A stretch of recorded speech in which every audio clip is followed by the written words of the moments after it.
नमस्कार दोस्तों, स्वागत है आप सबका फिर से एक बार इंग्लिश क्लासेस में और parts of speech part 2 class में। पार्ट 1 में हमने आपको पार्ट्स ऑफ स्पीच के बारे में कुछ बातें बताई थी।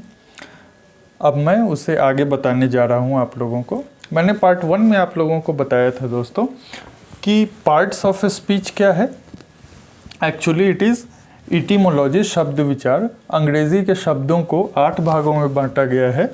That is noun, pronoun, adjective, verb, adverb, preposition, conjunction और इंटरजेक्शन। ठीक है, उन 8 क्लासेस को हम पार्ट्स ऑफ स्पीच में पढ़ते हैं। और हमने बताया था कि इसका नाउन जो है सो मेन पार्ट है। मैंने बताया था अगर ये पार्ट्स ऑफ स्पीच एक ऑर्गेनाइजेशन है तो नाउन इसका CEO है। एक और एग्जांपल इसका ये आप ले सकते हैं कि जैसे आप खाना खाते हैं, चावल, दाल, सब्जी वगैरह वगैरह जो भी खाते हैं, तो उसका मेन कंटेंट क्या है? चावल, राइस। तो वो जो राइस है वो नाउन है, यानी कि सबसे ज़्यादा इसका उपयोग होता है।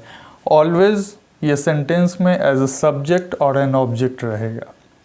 बाकी सारे इसके हिसाब से काम करते हैं। जैसे नाउन क्या हो गया?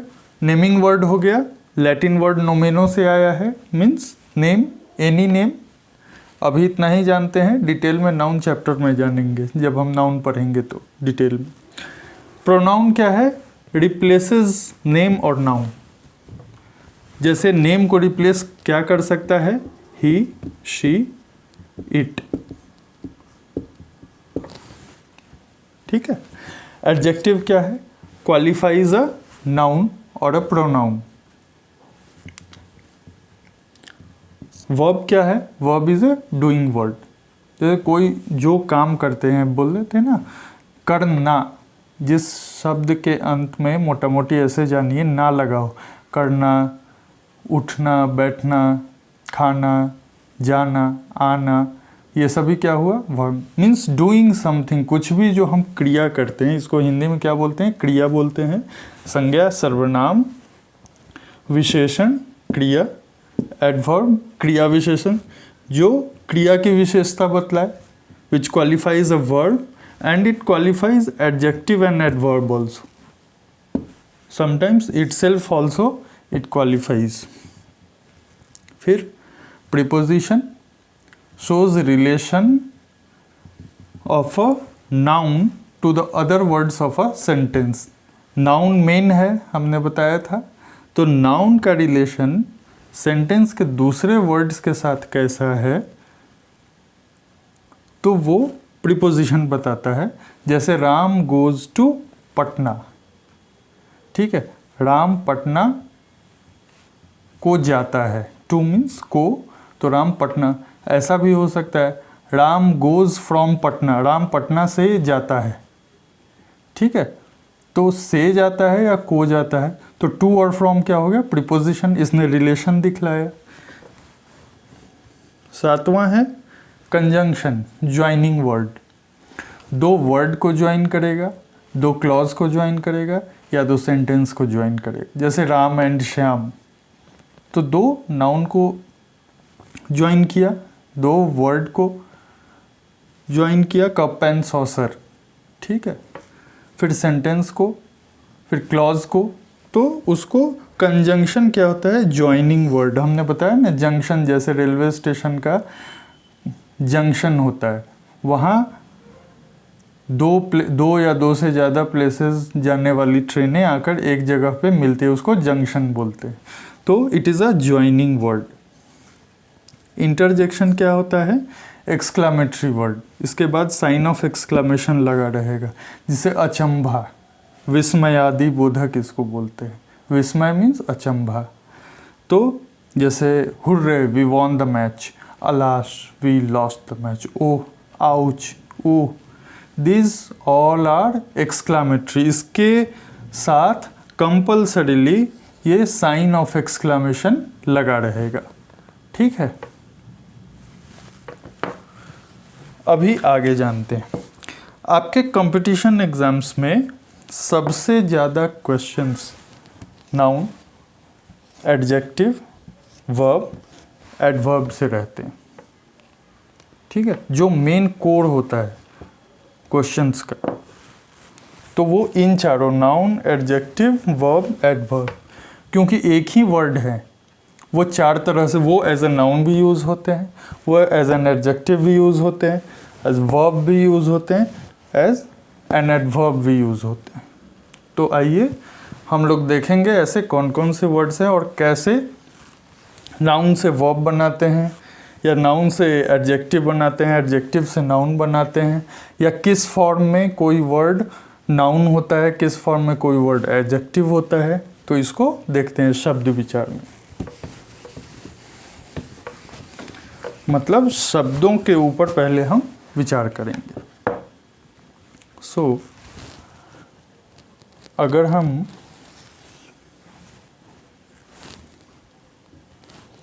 यहाँ डालते हैं नाउन,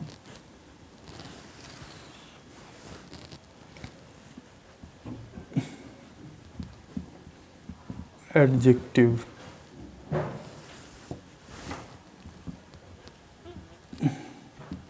एडवर्ब, इधर डाल देते हैं वर्ब। कोई भी वर्ड आपके पास आए तो उसमें नाउन क्या है, एक्चुअली नेमिंग वर्ड, ठीक है, या कोई ऑब्जेक्ट होगा, ठीक। तो उसको हम क्या से क्वेश्चन करते हैं,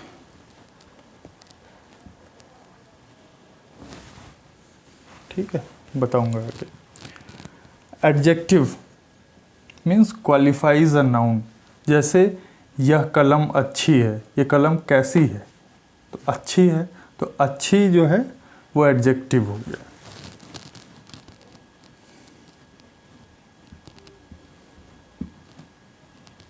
कैसा, एडवर्ब, एडवर्ब क्या करता है, वर्ब को, यानी कि एक डूइंग वर्ड जो क्रिया है उसको क्वालिफाई करता है, ठीक है। जैसे ही रन्स स्लोली, तो ही रन्स स्लोली, कैसे दौड़ता है, वो कैसे दौड़ता है, धीरे से दौड़ता है, धीरे धीरे दौड़ता है। तो कैसे आया, तो हम कैसे से क्वेश्चन करेंगे,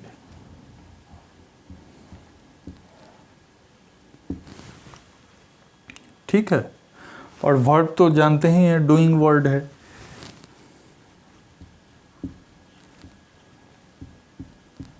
क्या करता है या क्या करना है, ठीक है।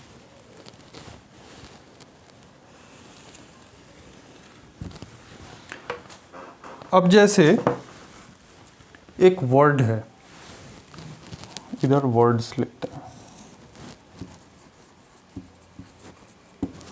शब्द लेते हैं, जैसे ब्यूटी है,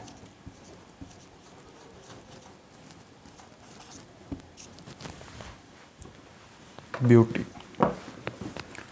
तो ब्यूटी की हिंदी क्या हुई,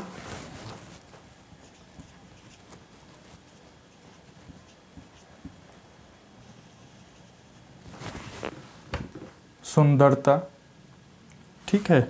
तो अभी क्वेश्चन अगर क्या से करें तो क्या है, किसी चीज़ में क्या है, सुंदरता है, ब्यूटी।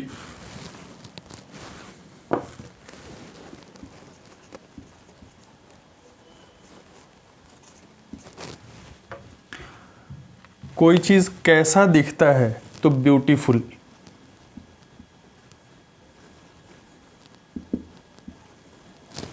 ब्यूटीफुल। और वो कोई काम कैसे करता है,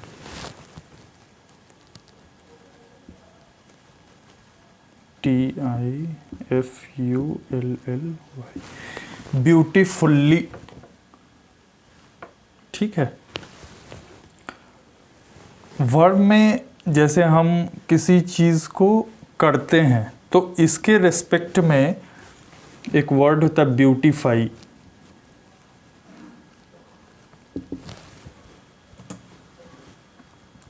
यानी कि टू मेक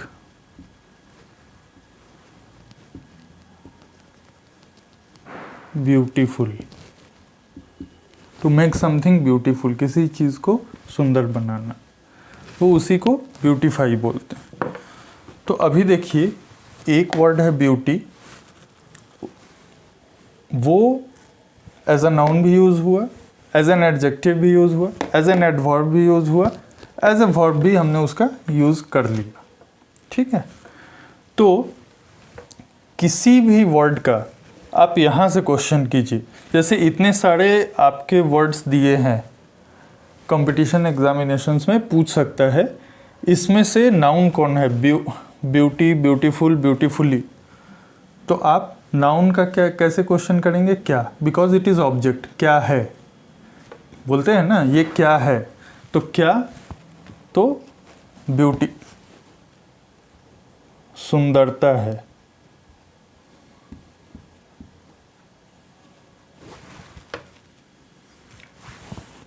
फिर कैसा है, ये ब्यूटीफुल है, सुंदर है।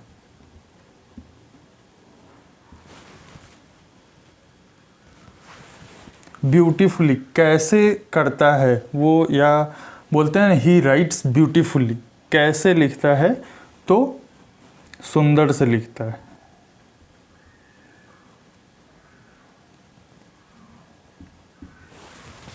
किसी चीज़ को सुंदर से लिखता है, किसी चीज़ को सुंदर से करता है, तो उस परिप्रेक्ष्य में हो गया।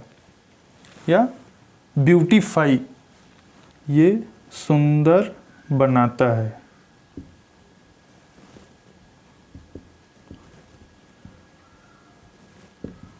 सुंदर बनाता है या सुंदर बनाओ, यानी कि कुछ करो जिससे कि ये चीज़ सुंदर हो, तो उसको क्या बोले, वर्ब। करना, जिस चीज़ में करने का सेंस है, जिस चीज़ में क्रिया का सेंस है, उसको हम वर्ब कहें। तो आपका ये एक बेस हो गया कि किसी भी चीज़ को पहले क्या से क्वेश्चन करें, कोई भी वर्ड हो क्या से क्वेश्चन करें तो नाउन आएगा, कैसा से क्वेश्चन करें तो एडजेक्टिव आएगा, कैसे करता है कोई काम तो कैसे से क्वेश्चन करें तो क्या आएगा, एडवर्ब आएगा, और जहाँ भी करने का सेंस हो, क्रिया का सेंस हो, उसको वर्ब बोलते हैं। दूसरा एक वर्ड है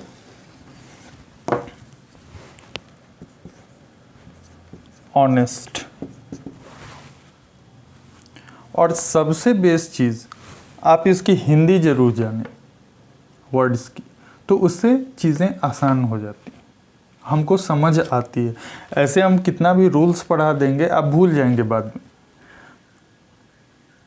तो बेसिक होती है, हम अपनी भाषा में जब उसको चेंज करके, बदल के, ट्रांसलेट करके करना सीखते हैं तो चीज़ें हमारे लिए आसान होती। मेहनत तो करना है, लेकिन किस दिशा में करना है मैं आपको वो बता रहा हूँ, कैसे करके इसको आप इजी बना सकते हो। इससे आपका वर्ड पावर भी इम्प्रूव होगा।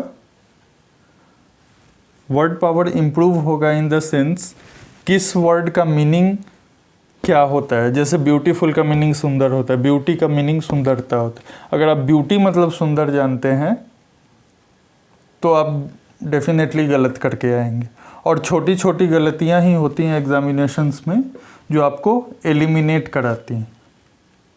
आपको क्या कराती हैं, एलिमिनेट कराती हैं। सिलेक्शन और एलिमिनेशन का प्रोसेस, सिलेक्शन नहीं होता है, एलिमिनेशन का प्रोसेस होता है। तो जो बच जाते हैं वो सिलेक्ट हो जाते हैं। अब जैसे ऑनेस्ट है, ऑनेस्ट की हिंदी क्या होती है, ईमानदार।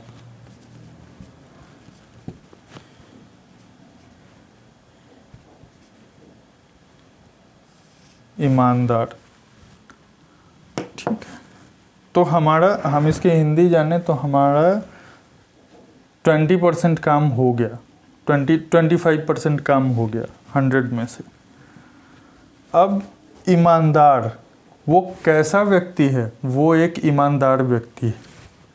तो कैसा का आंसर आया ऑनेस्ट। अब वो ये क्या है, एक गुण है, ठीक है। तो गुण को कैसे बोलते हैं, उसमें क्या है, ऑनेस्टी है, यानी कि ईमानदारी, ईमानदारी, ठीक है, वो ईमानदार है। अभी वो किसी काम को कैसे करता है, तो ईमानदारी पूर्वक करता है, ऑनेस्टली।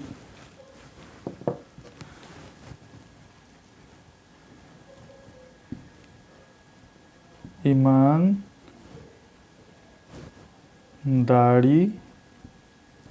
से करता है। तो और अगर इसका वर्ब बनाए तो क्या बना सकते हैं, बी ऑनेस्ट,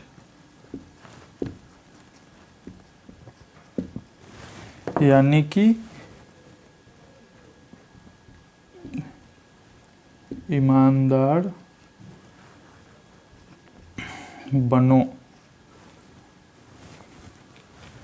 या हो।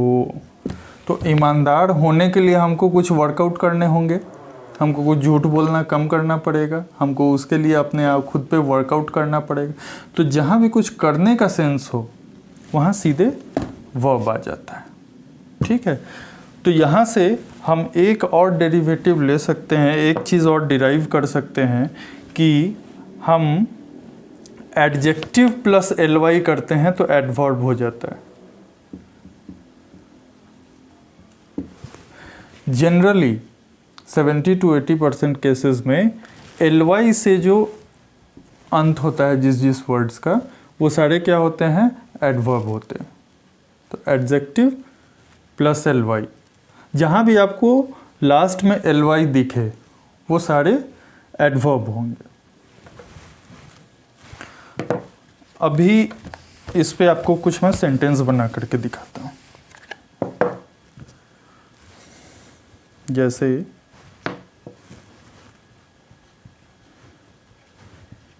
he is an dash, he works honestly,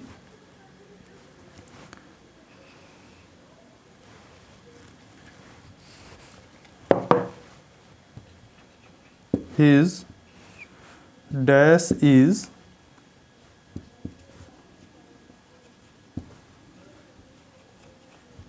praiseworthy।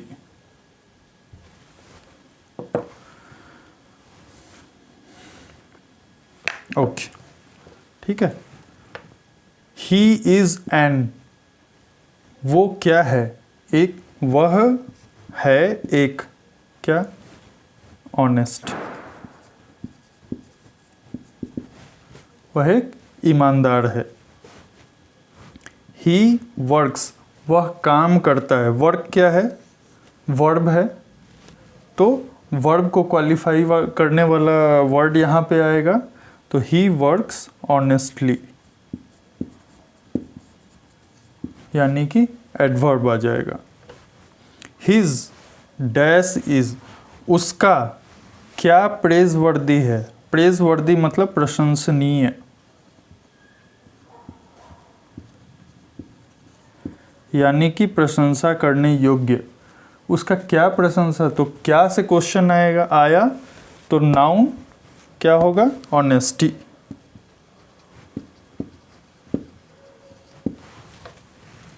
Honesty, ये भी जानते हैं ना, honesty is the best policy, honesty is the best policy, saying है एक। ओके, क्लियर है यहाँ तक। अब देखिए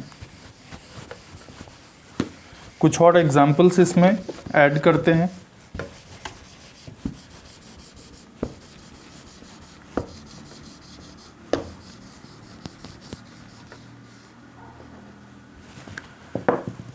जैसे एक वर्ड है काइंड,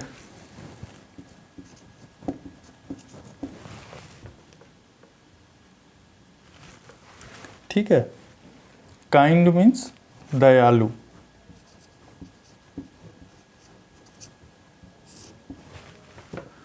दयालु, अब यहां से पहले पकड़िए, रूट वर्ड है काइंड, तो दयालु, इसको क्वेश्चन कैसे करेंगे, वह कैसा व्यक्ति है, कैसा व्यक्ति है, तो कैसा के क्वेश्चन में क्या फिट बैठता है, एडजेक्टिव, तो ये काइंड एडजेक्टिव हो जाएगा आपका। फिर अब वो किसी को कैसे ट्रीट करता है, तो ही treats kindly,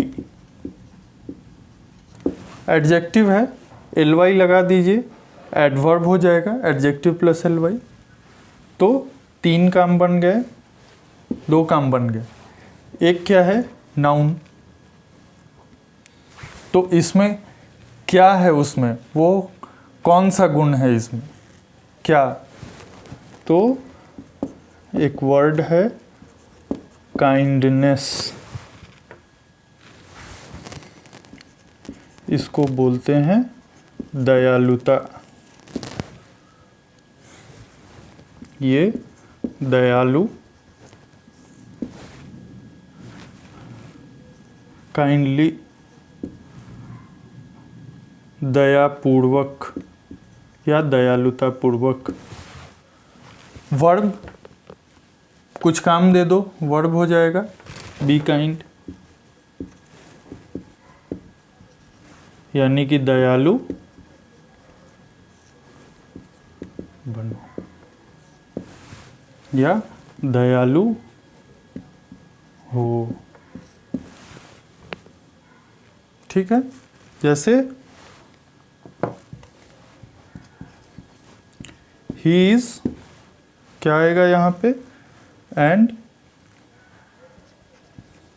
his dash is in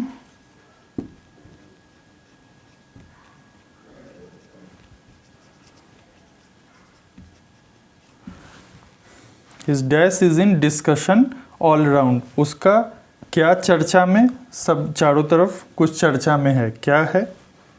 फिर ही ट्रीट्स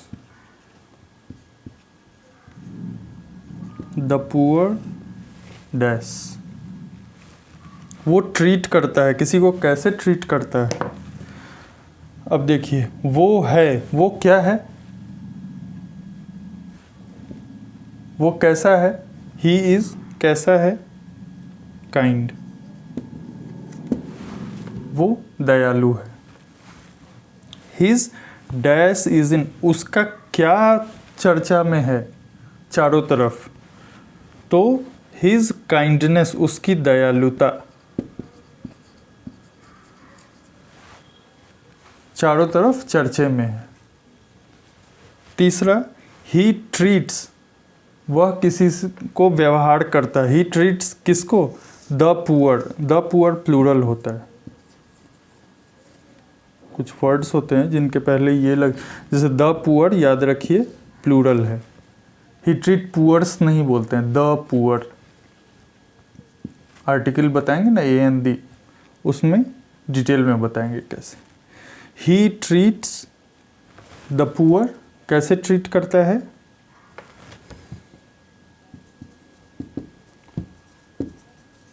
काइंडली, तो कैसे आया, तो कैसे एडवर्ब, तो काइंड का एडवर्ब फॉर्म यूज होगा, काइंडली। यहाँ उसका क्या चर्चा में, क्या से क्वेश्चन आया, तो ये काइंडनेस नाउन हो जाएगा। जिस वर्ड को आपको पूछे कि इसमें नाउन बताओ, इस तीनों में अगर नाउन पूछ रहा है तो इसमें क्या का सेंस कहाँ पे आ रहा है, तो वहाँ से आप पकड़ सकते हैं। और जैसे यहाँ से एक और डिराइव कर सकते हैं, किसी में भी नेस लगा हो तो उसको नाउन मानिए, मतलब नाउन होता है। अंत में any double S, suffix, prefix, suffix, ये भी बताएंगे आपको। और वह कैसा है, कैसा का सेंस आया तो यहाँ एडजेक्टिव डाल दिया, तो ही इज़ काइंड। तो इस तरह से बहुत सारे वर्ड्स हैं। आपका होमवर्क रहा, आप उनको ढूंढिए और उस पर ऐसे वर्कआउट करना शुरू कीजिए और देखिए आपकी इंग्लिश कैसे इम्प्रूव नहीं होती है। सो ये सेशंस मैं कर रहा हूँ ताकि आपके अप्रोच में चेंज आए। ये नहीं कि हम बहुत सारा इसमें मटेरियल डाल दें और फिर आप उसमें कंफ्यूज होते रहें, इसमें कैसे हम हर एक चीज़ों की चर्चा करेंगे, लेकिन in a way which is acceptable to you, क्योंकि मैं यही मान रहा हूँ कि आप यहाँ से सीखना, स्टार्टिंग से सीखना शुरू कर रहे हैं और कंपटीशन के लिए वैसे ही सीखना चाहिए। जहाँ आपको ये आ गया कि मैं सब कुछ जानता हूँ, ये तो जानता हूँ, क्योंकि छोटी छोटी चीज़ें ही आपको एलिमिनेट कराती हैं, आपके मार्क्स कम करते हैं, मार्क्स कट होते हैं, नेगेटिव मार्किंग होते हैं और एलिमिनेशन। तो चीज़ों की हिंदी करना सीखिए। उसका अप्रोच जो भी आपने अभी तक पढ़ा है, जैसे सब्जेक्ट वर्ब एग्रीमेंट आपने पढ़ा है, यहाँ पे देखिए सब्जेक्ट वर्ब एग्रीमेंट कैसे आप इम्प्लीमेंट कर सकते हैं। He treats the poor kindly. He क्या है, थर्ड पर्सन सिंगुलर है, 3PS। तो इसके साथ मैंने बताया था वर्ब में एस या ईएस लगाते हैं तो सिंगुलर होता है, तो सिंगुलर। ठीक है, तो आपका ये होमवर्क रहा कि आप ऐसे वर्ड्स ढूंढिए। देखिए दोस्तों, अगर अंग्रेजी सीखना चाहते हैं तो आप चीज़ों पे वर्कआउट कीजिए। आप जो जो करते हैं, सुबह से उठ करके जो भी काम करते हैं, तो उस पे गौर करने, जैसे I get up early in the morning, ठीक है, I treat others with respect, I treat respectfully, ऐसे करके आप उन चीज़ों को हिंदी कीजिए, आप उन चीज़ों को सोचिए। आपके पास मोबाइल है, आप उसमें एक रिस्पेक्टफुली वर्ड डाल दीजिए, वो खुद आ जाएगा respectfully word. It is adverb, ऐसे भी जानते हैं आप, ly लगा हुआ है तो एडवर्ब है। तो इस तरह से वर्कआउट करेंगे, definitely you will clear the things. आपको मेहनत तो करनी पड़ेगी, लेकिन इस अप्रोच से करेंगे तो डेफिनेटली करेंगे आप। धन्यवाद, फिर मिलते हैं अगले क्लास में।